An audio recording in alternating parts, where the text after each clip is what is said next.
सगळ्यांना डायग्राम व्यवस्थित दिसतेय? ओके, ठीक आहे. आता व्यवस्थित बघा, यातला एक एक पॉइंट खूप जास्त महत्वाचा आहे.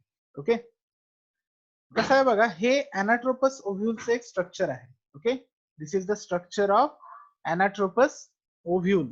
ठीक आहे, अनाट्रोपसचा अर्थ काय, तर आता आपण एक एक पार्ट बघत जाऊया.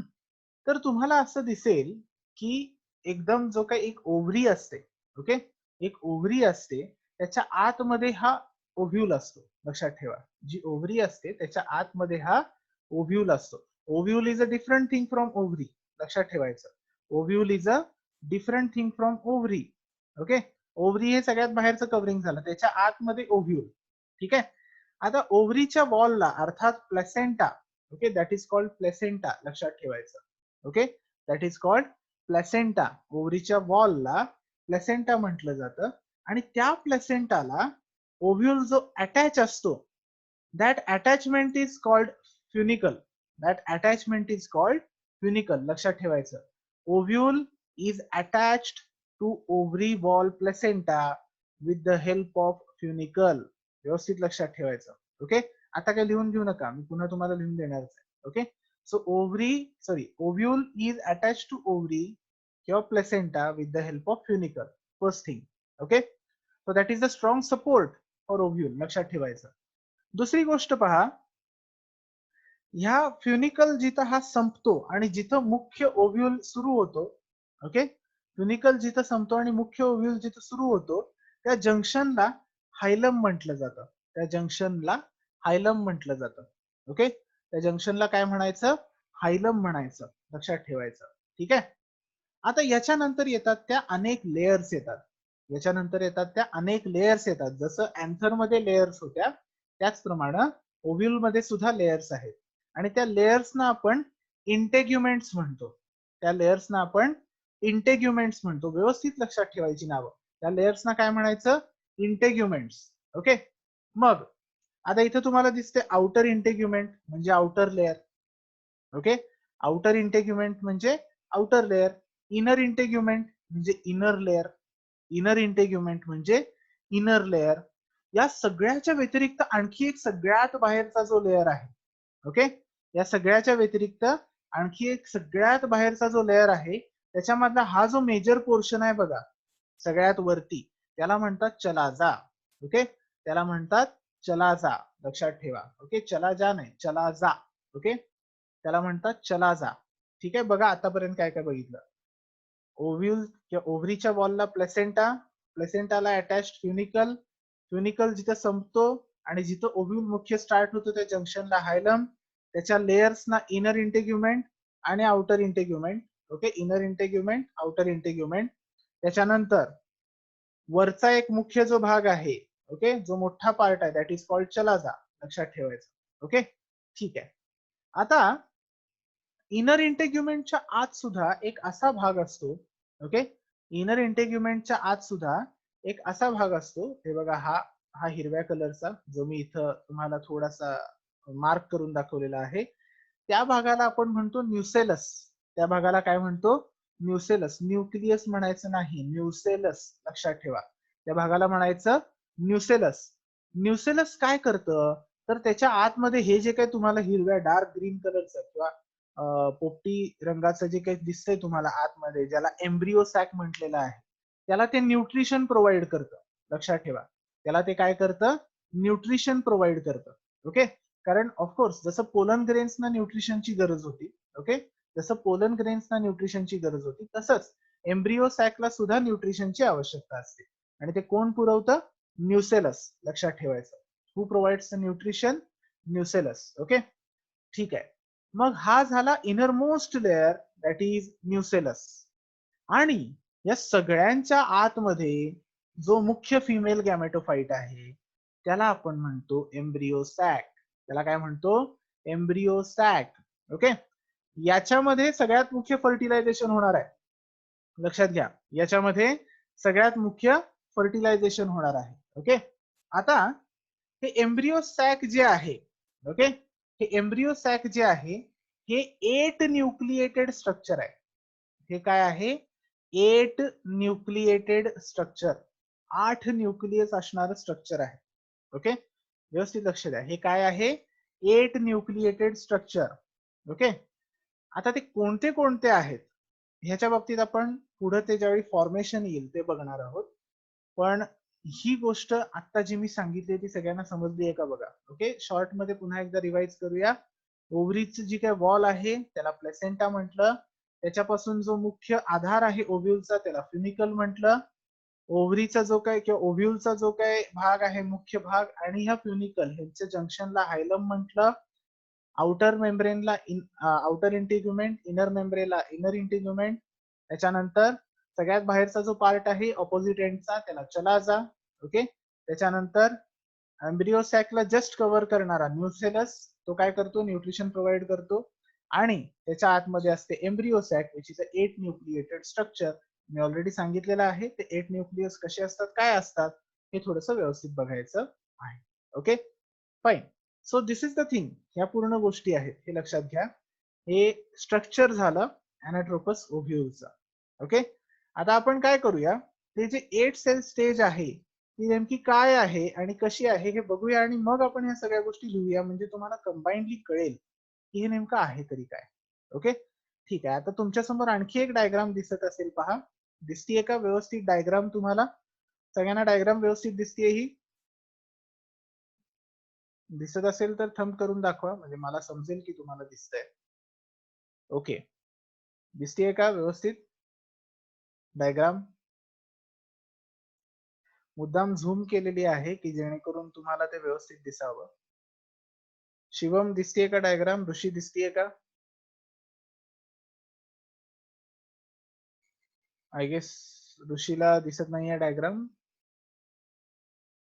फाईन, दिसत नसेल तर मला मेसेज करा. We will have some solution over that. Okay, आता बघा हे एक्झॅक्टली आहे तरी काय. ओके, हे एक्झॅक्टली आहे तरी काय.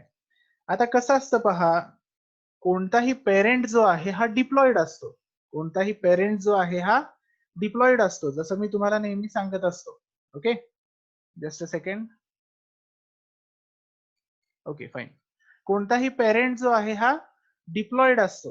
ओके, कारण मी तुम्हाला नेहमी सांगत असतो बघा, दोन हॅप्लॉइड गॅमेट फ्यूज होतात, झायगोट तयार होतो. ठीक आहे, डिप्लॉइड झायगोट तयार होतो, त्याच्यापासून तो ऑर्गॅनिझम पूर्ण मोठा होतो आणि तो ॲज अ होल ऑर्गॅनिझम पूर्ण जगत असतो. ओके, सो नेहमी लक्षात ठेवायचं पेरेंट्स आर डिप्लॉइड. काही केसेस मध्ये हॅप्लॉइड सुद्धा आहे, नो डाऊट, पण most of the times parents are diploid, हे लक्षात ठेवून द्यायचं. Okay, most of the times parents are diploid. एकच मिनिट, हे काहीतरी वेगळं ओपन झालेलं आहे. Okay, most of the times parents are diploid.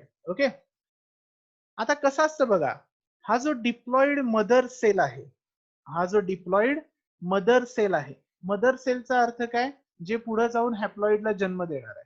Okay, mother सेलचा अर्थ काय किंवा डिप्लॉइड मदर सेलचा अर्थ काय, की जे पुढे जाऊन हॅप्लॉइड सेल्सना जन्म देणार आहे, म्हणून त्याला मदर सेल्स म्हटलं जातं. ओके, लक्षात ठेवा. ठीक आहे, सो डिप्लॉइड मदर सेल्स जे आहेत they undergo meiosis. Okay, they undergo meiosis. आता मिओसिस म्हणजे काय असतं? It is nothing but mitosis and meiosis. लक्षात ठेवायचं, एका मिओसिस मध्ये एक मायटोसिस आणि मिओसिस अशा दोन गोष्टी असतात. मिओसिस म्हणजे कसं लक्षात ठेवायचं? 2n. ओके, सगळ्यात वरती 2n. 2n म्हणजे डिप्लॉइड. ठीक आहे, त्याचे दोन मुख्य भाग पडणार, पुन्हा 2n आणि 2n. ओके, 2n आणि 2n, आणि एका 2n चे पुन्हा n आणि n, दुसऱ्या 2n चे पुन्हा n आणि n. ओके, बघा परत एकदा व्यवस्थित सांगतो. हा, मिओसिस म्हणजे काय आहे? डिप्लॉइड असतो 2n, त्या 2n चे दोन भाग पडणार, 2n आणि 2n. हे झालं मायटोसिस, म्हणजे विदाउट एनी रिडक्शन, होय की नाही? जसा होता तशाच दोन कॉपीज तयार झाल्या. मायटोसिस मध्ये हे होत असतं. तर वरती 2n आहे, एक 2n, दुसरा 2n. ओके, आणि आता त्यातला पहिला 2n जो आहे त्याचा मिओसिस होणार, म्हणजे कमी होणार नंबर ऑफ क्रोमोझोम्स, nn. परत दुसऱ्याचे nn. ओके, म्हणजे टोटल किती n तयार झाले? 4n तयार झाले बघा. हे लक्षात आलं का तुमच्या? 4n तयार झाले, हे लक्षात आले का बघा जरा व्यवस्थित? का इथं कन्फ्युजन झालं? हे लक्षात आलं का इथं कन्फ्युजन झालं? Okay, fine. शिवम लक्षात आलंय का इथं कन्फ्युजन आहे? ओके, ठीक आहे. सो इथं काय झालं? 4n तयार झाले. 4n तयार झाले याचा काय अर्थ काय झाला? की 4 हॅप्लॉइड मेगास्पोर तयार झाले. काय तयार झाले? 4 हॅप्लॉइड मेगास्पोर तयार झाले. मी कालच सांगितलं, हॅप्लॉइड म्हणजे एन, डिप्लॉइड म्हणजे 2n. हॅप्लॉइड म्हणजे एन, डिप्लॉइड म्हणजे 2n. ओके, ठीक आहे. आता बघा, 4 हॅप्लॉइड मेगास्पोर तयार झाले. आता त्या 4 हॅप्लॉइड मेगास्पोर्स पैकी, ठीक आहे, हा जो एकच आहे, ओके, मी ज्याला हायलाइट केलंय बघा, हा जो एकच आहे तो एकच ऍज अ सेल म्हणून राहतो आणि बाकीचे 3 जे असतात हे डिजनरेट होतात and those are called degenerate cells. Okay, हे जे बाकीचे 3 आहेत हे काय होतात? डिजनरेट होतात. ओके, ते काय होतात? डिजनरेट होतात. लक्षात ठेवा, शब्द लक्षात ठेवा, डिजनरेट. ओके, आणि ते काय तयार करतात? तर ते अशा लेयर्स तयार करतात बघा. Okay, what do they do? They form layers like this. Okay, अशा पद्धतीच्या ते काय करतात? लेयर्स तयार करतात. लक्षात ठेवा. ओके, सो त्यातला एक जो सेल आहे, सहसा फोर्थ सेल, हा काय होतो? सेल म्हणून राहतो. बाकीचे 3 जे असतात हे डिजनरेट सेल्स म्हणून असतात. ओके, आता पुढे बघा, मजेशीर आहे ही प्रोसेस ऍक्च्युली आणि very interesting. It is very interesting. तर हे जे 3 लेयर्स आहेत, ओके, ह्या 3 लेयर्स म्हणजे कोणत्या? Nucellus, inner integument, outer integument. Okay, या ज्या 3 लेयर्स म्हणजेच कोणत्या? Nucellus, inner integument, outer integument. Okay, त्या ह्या 3 लेयर्स आहेत. लक्षात घ्या, सगळ्यात आतली लेयर कोणती? न्यूसेलस आहे, त्याच्यानंतर इनर इंटिग्युमेंट, त्याच्यानंतर आउटर इंटिग्युमेंट. ओके, सो ह्या त्या 3 लेयर्स आहेत, हे लक्षात घ्यायचं. ओके, आणि हा एकच सेल आहे. आता ह्या एका सेलमध्ये काय होतं? तर जसं मी तुम्हाला मगाशीच म्हटलं की न्यूसेलस जो असतो तो काय करतो? न्यूट्रिशन प्रोव्हाइड करतो सेलला. म्हणून हा एकच सेल काय होतो? छान हेल्दी होतो. ओके, मोठा होतो. ठीक आहे, आता हा एकदा का मोठा झाला की तो काहीसा असा दिसतो पहा. मी तर तुम्हाला हायलाइट केलेलं दिसत असेल, तो काहीसा असा दिसतो. ओके, मोठा झालेला आहे ना तो आता. So it looks something like this. ठीक आहे, आता इथं काय होतं? तर इथं फर्स्ट मायटोसिस होतं. ओके, एकूण 3 मायटोसिस होणार. किती होणार? 3 मायटोसिस होणार. त्यामधलं फर्स्ट मायटोसिस या स्टेजला. ओके, आता ह्या मायटोसिस मध्ये काय होतं? सेल डिव्हिजन नाही, इथं फक्त न्यूक्लिअर डिव्हिजन होतं. या मायटोसिस मध्ये काय होतं? न्यूक्लिअर डिव्हिजन होतं. व्यवस्थित लक्षात ठेवायचं, इथं काय होतं? Nuclear division. मग कसं? तर बघा, पहिला एका सेलमध्ये हा लाल कलरचा एकच न्यूक्लियस होता, त्याचे आता किती झाले? 2 न्यूक्लियस झाले. त्याचे आता किती झाले? 2 न्यूक्लियस झाले. बरोबर आहे. पुन्हा अजून एक मायटोसिस होतं, म्हणजे वरच्या लालाचे 2 होणार, खालच्या लाल कलरचे 2 होणार, टोटल 4 झाले. बरोबर आहे का? टोटल किती झाले? 4 झाले.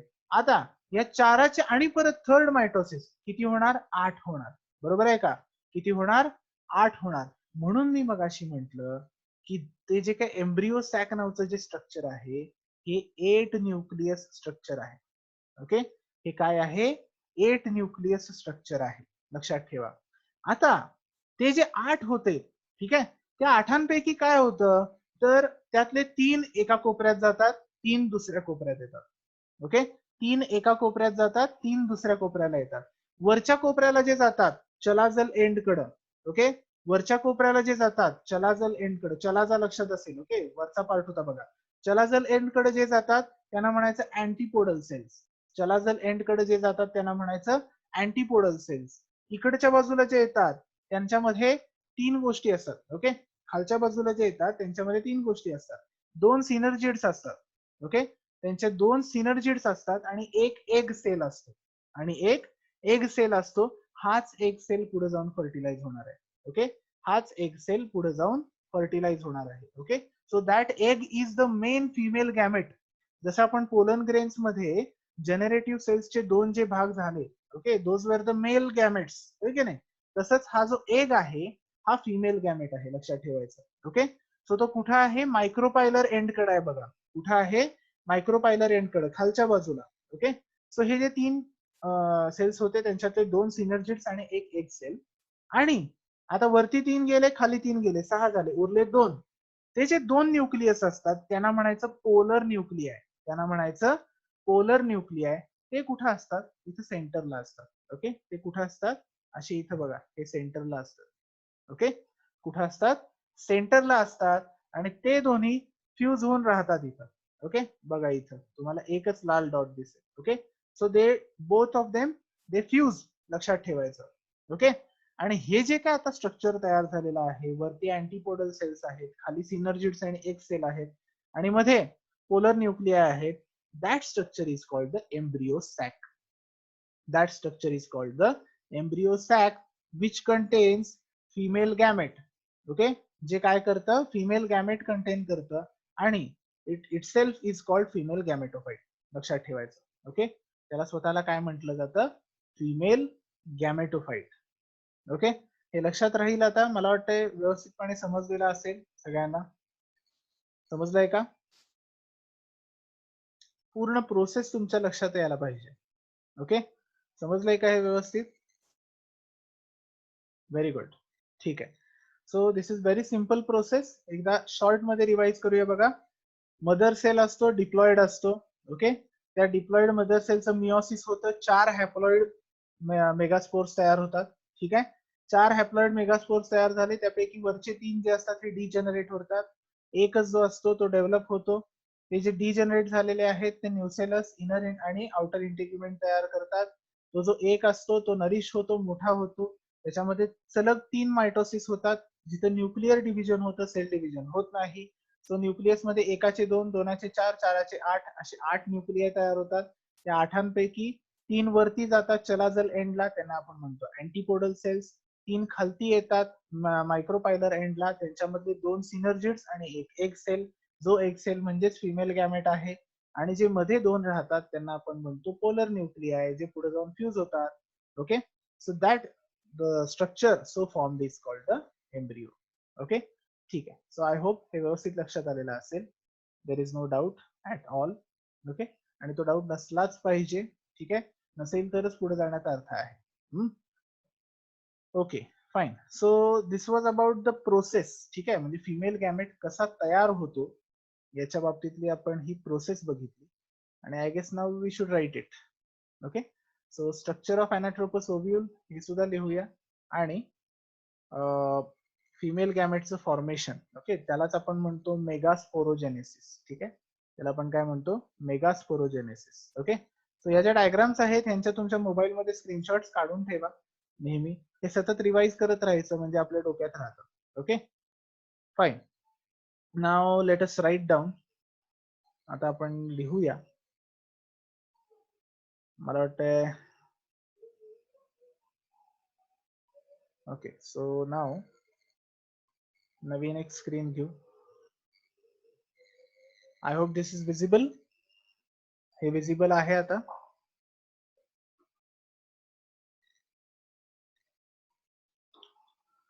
Structure of anatropous ovule.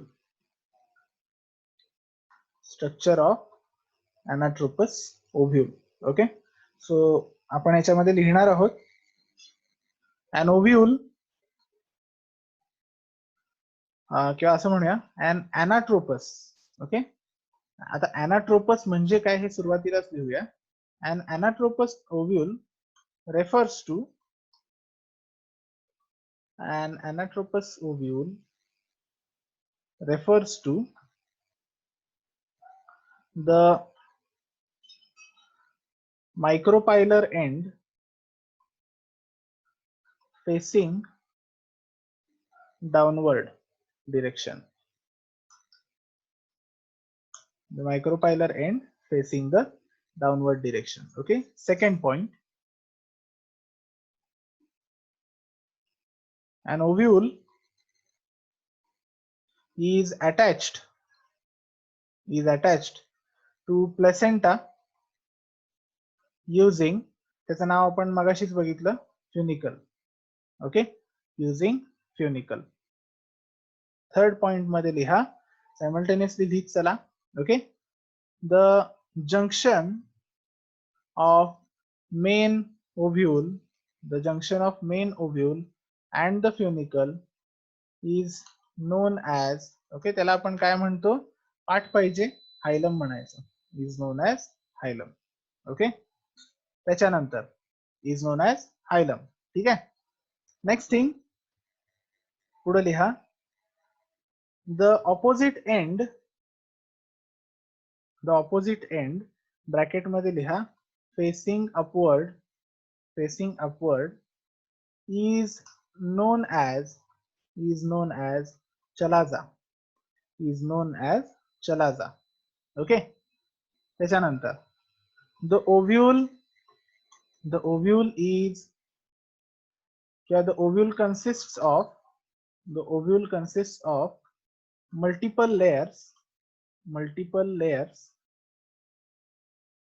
out of which outer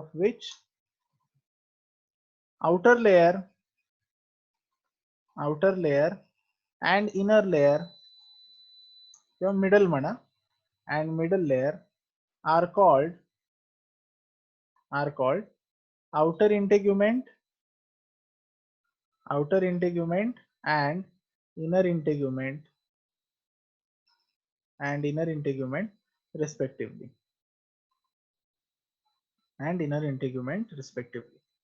The innermost layer is called now part पाहिजे nucellus, which provides nutrition to the sac like structure, which is the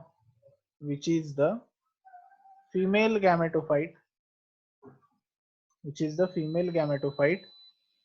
and is called काय म्हणायचं त्याला embryo sac,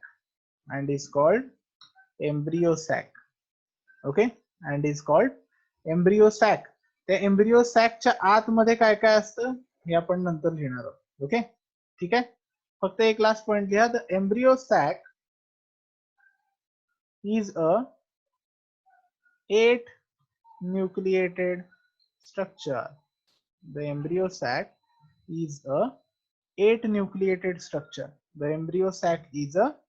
8 nucleated structure. Okay. तो 8 nucleated structure आहे, लक्षात ठेवायचं. Okay fine. Now हे झालं स्ट्रक्चर ऑफ अॅनाट्रोपस ओव्ह्यूल मध्ये. ह्याच्यानंतर खाली तुम्ही डायग्राम साठी जागा सोडा. ओके. काही जागा डायग्राम काढून घ्या. त्याला व्यवस्थित तुम्ही काय करा, मार्जिन घ्या आणि मगच डायग्राम व्यवस्थित काढून घ्या. Okay. So drawing the diagram is very necessary, लक्षात ठेवायचं. ठीक आहे. आणि मग आता ती डायग्राम एकदा का काढलीत की हे पूर्ण तुमचा हा जो काही पॉइंट आहे स्ट्रक्चर ऑफ अॅनाट्रोपस ओव्ह्यूल हा कंप्लीट होऊन जाईल. ओके. सो ती डायग्राम व्यवस्थित काढा, विच इज व्हेरी इम्पॉर्टंट. ठीक आहे. हे लिहून झालंय का सगळ्यांचं? लिहून झालं असेल तर थंब दाखव, म्हणजे आपल्याला पुढे जाता येईल. लिहून व्हायचं असेल तर मी थोडा वेळ थांबतो.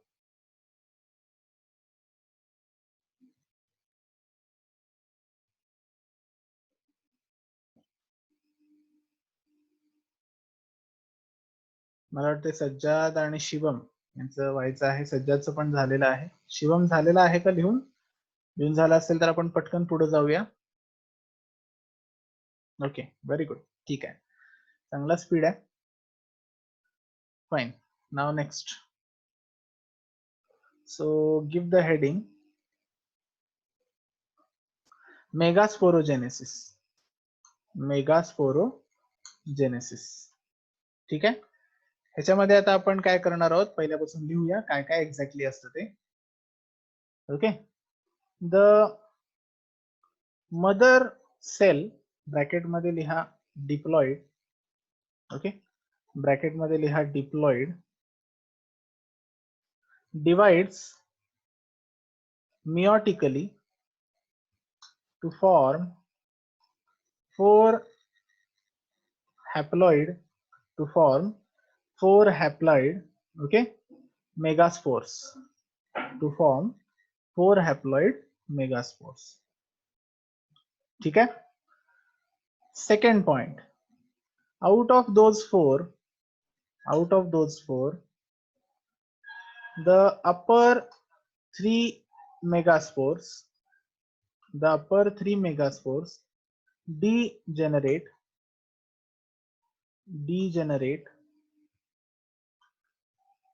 and form the layers of ovule. Bracket मध्ये लिहा nucellus, inner and outer integuments. Nucellus, inner and outer integuments. Okay.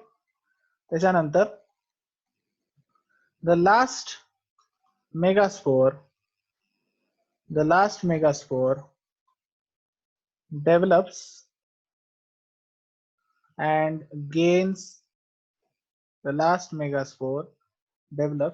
gains nourishment from the nucellus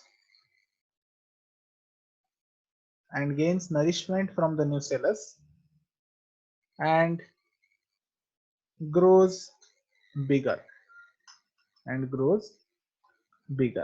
Okay. At a certain stage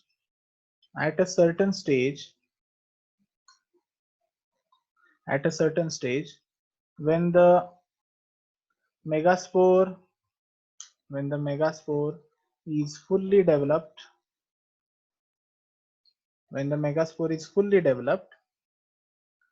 at a certain stage when the megaspore is fully developed, its nucleus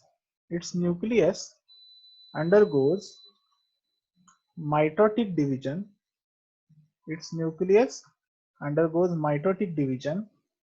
Three times continuously. Okay. आता bracket मध्ये कसं लिहा 1 to 2 हे आपल्याला समजण्यासाठी. ठीक आहे. 2 to 4,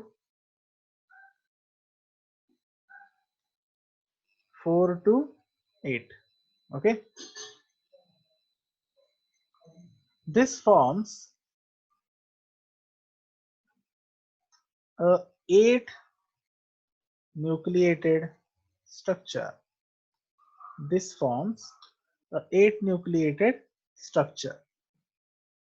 Okay. Fine. This forms a 8 nucleated structure. त्याच्यानंतर out of these 8 nuclei,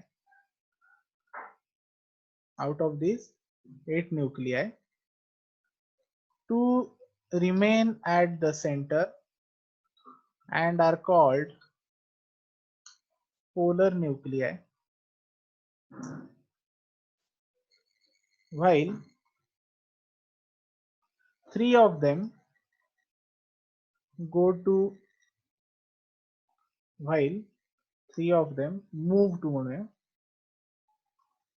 to chalazal end and develop cell coat and are called antipodal cells.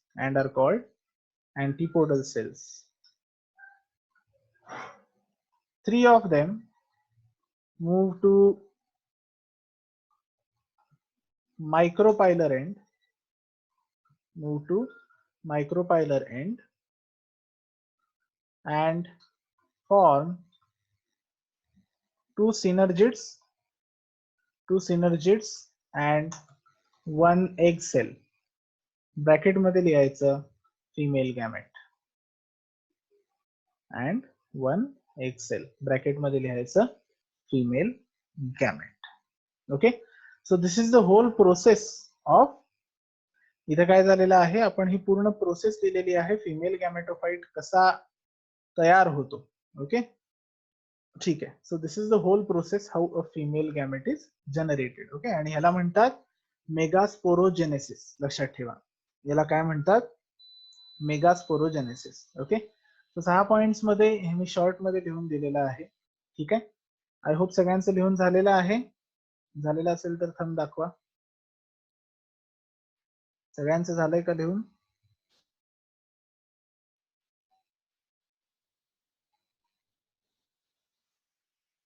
Okay. लिहून घ्या ते व्यवस्थित. अजून व्हायचं आहे असं दिसतंय थोडं.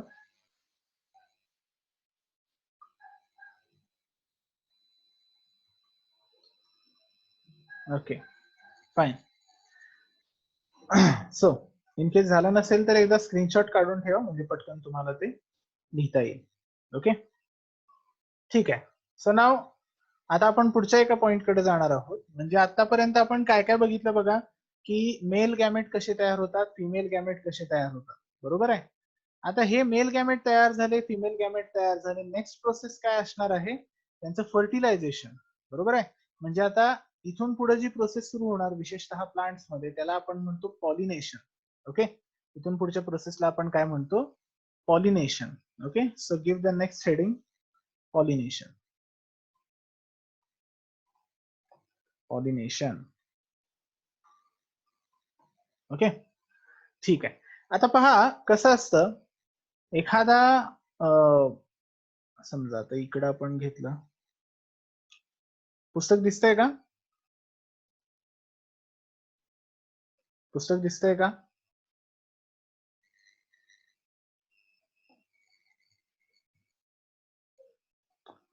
नाही दिसत आहे.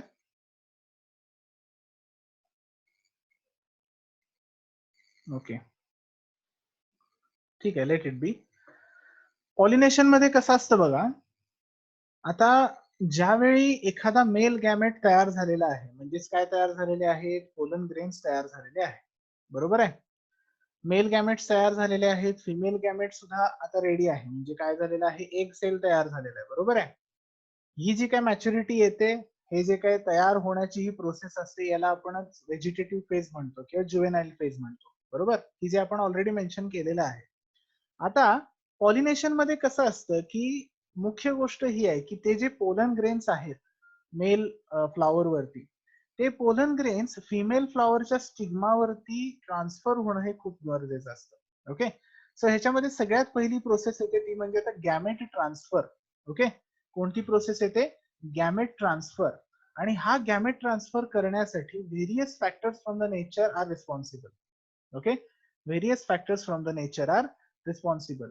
कारण कसं आहे, पोलन ग्रेन्स हे स्वतःहून जाऊ शकत नाही, लक्षात घ्या, पोलन ग्रेन्स हे स्वतःहून फिमेल फ्लॉवर वरती जाऊ शकत नाहीत, त्यांना एखादा कॅरिंग एजंट लागतो.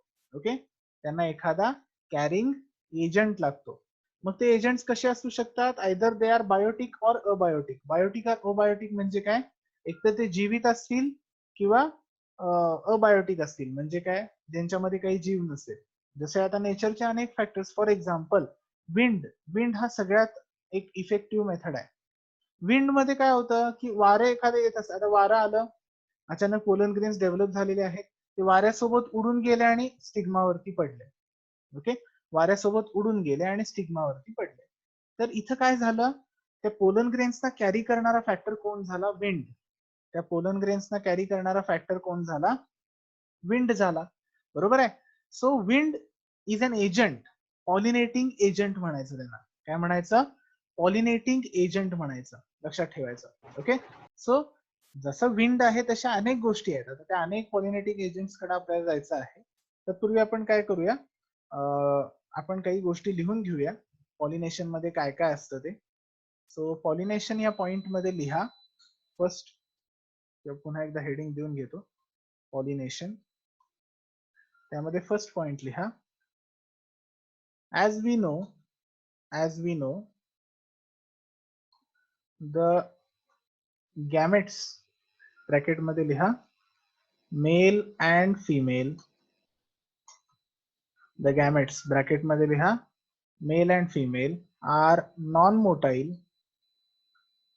Gamete transfer is required. Gamete transfer is required. Bracket मध्ये लिहा, male gametes need to be transferred, male gametes need to be transferred on the stigma of the female flower. Okay, so ही गरजेची process असते, लक्षात ठेवा. त्याच्यानंतर second point मध्ये लिहा, सेकंड पॉइंट मध्ये लिहा, फॉर दिस पर्पज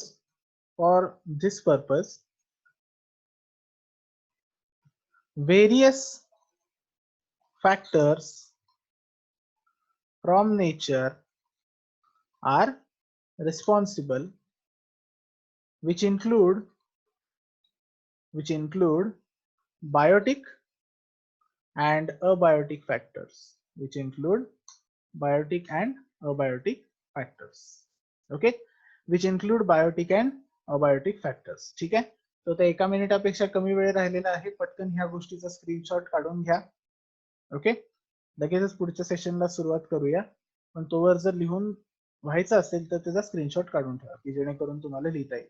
मध्ये एक 2 मिनिटांचा ब्रेक घ्या, पाणी वगैरे पिऊन या व्यवस्थित, आणि मग लगेच आपण पुढच्या सेशनला सुरू करू.